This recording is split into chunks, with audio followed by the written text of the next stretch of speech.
Oh, right. Another very interesting set of fractals on 1 minute and the 8 minute.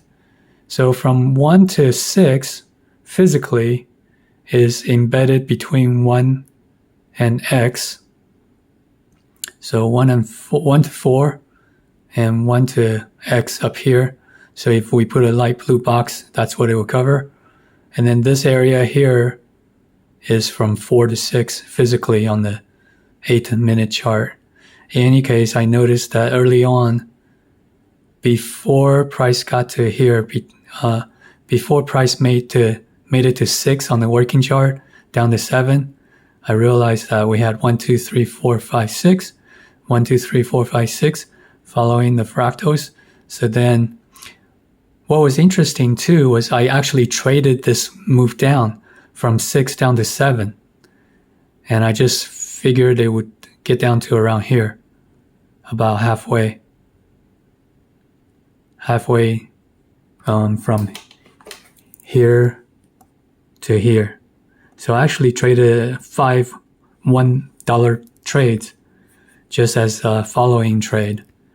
And then when it got down to here, they limited out those 5 $1 trades, limited out, and I actually flipped and went long on a full real life trade, full positions, 5 slices. In any case, 1, 2, 3, 4, 5, 6, 6 down to 7.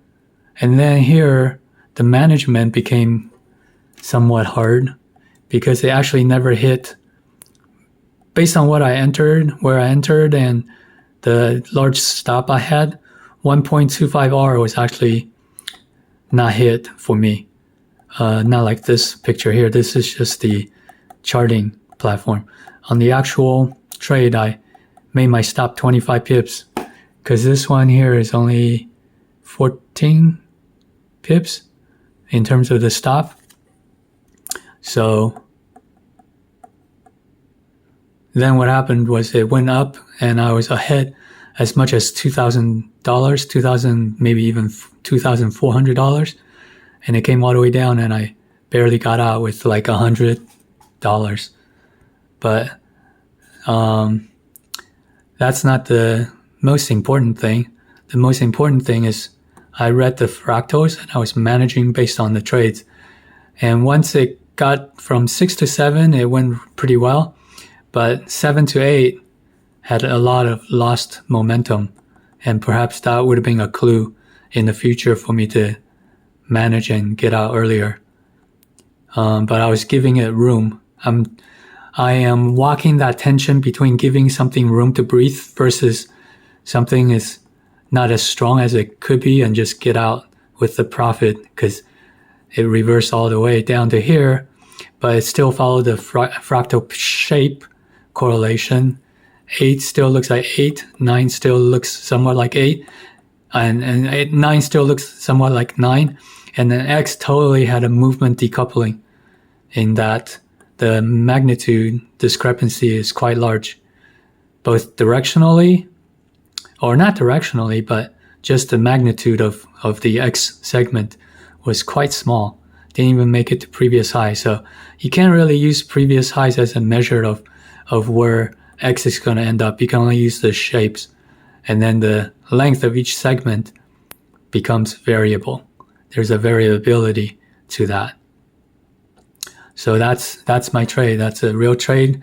And what was cool was I traded both ways, reading the fractal going this way and reading the fractal going that way, except the reading didn't alert me that maybe I should get out. Well, in a way, I only had general ideas of where it was going to do, giving it some room to breathe. Maybe it makes past the previous high. Anyways, this will just be, more experience. So I actually got in here. It went up, it came down, and my stop, well, this is not the actual box. The actual box is on the trading platform. But I got in, it went up, it came down. I kept the original stop. When it went up again, and then when it started doing this, I still didn't get out. Once it started doing this, I thought it was going to be going up past 8, like up here, but I didn't do that. So once it got to here, I moved the stop to just above break even, and that's where I got stopped out. So that was my trade for today on the pound. Actually, 2 trades. One down for $1 each, and then the 1.7% of account trade was the full R trade, and that one barely broke even. But that's fine because I did it based on reads and approximates. There's some elasticity, obviously, between the length of the moves, but the shape is reliable. Oh, and let's talk about that. Speaking of shapes,